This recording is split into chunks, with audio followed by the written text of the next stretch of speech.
Hello everyone, welcome back to the HSC Coach. Today we are going to talk about a very important safety activity called SRFA, which means Safety Risk Field Audit. Do not worry, this is not a complicated topic. I will explain it in a very simple language with practical site examples. First, let us understand what SRFA actually is. SRFA is nothing but a safety walk on site. We go to workplace, observe the ongoing job, identify hazards, check safety controls and correct unsafe conditions before an accident happens. In simple words, SRFA helps us find risks before someone gets injured. Now let us see how to prepare and conduct SRFA step by step. Step 1. Decide what activity you want to check. You cannot check the whole site at once. So always focus on one activity. For example, today you decide to check welding work in the fabrication area. Step 2. Check safety documents before going to site. Look at the risk assessment, method statement and permit to work. For welding, check whether hot work permit is issued and fire safety controls are mentioned. These preparations makes your site visit more effective. Step 3. Go to the site and observe the work. Do not stop workers immediately. Stand at a safe place and watch how the job is being done. For example, you see welding sparks falling near wooden material.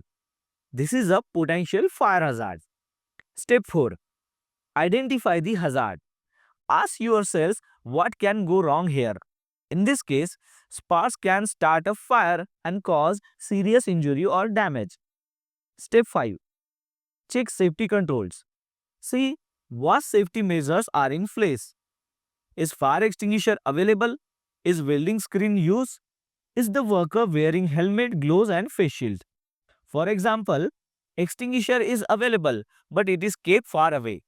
That means control is present but not effective. Step 6. Assess the risk.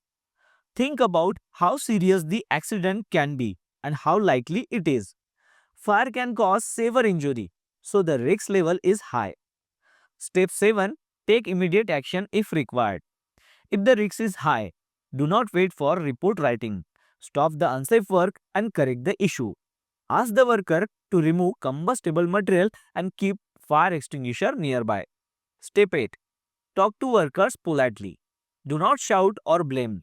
Explain the hazard in simple words. Tell them that small sparks can create a big fire and that is why controls are important. This builds trust and safety culture. Step 9. Record your observation. Write clearly what you saw and what action is required. Mention locations, hazard, risk level and corrective actions. Clear writing helps in follow. Step 10. Follow the actions. SRFA is not complete until the action is closed. Always recheck whether the correction is done properly or not. Let us take one more quick example. Working at height on scaffolding. If a worker is not wearing safety harness, the hazard is fall from height. Risk is high. Immediate action is to stop work and provide full body harness with lifeline. So remember this, SRFA is not about finding fault in workers, it is about finding risks before accident happens. Daily SRFA can save lives. If you found this video helpful, please like, share and subscribe to the HSC Coach. Comment below if you want a free SRFA checklist or more site safety videos. Thank you for watching and stay safe.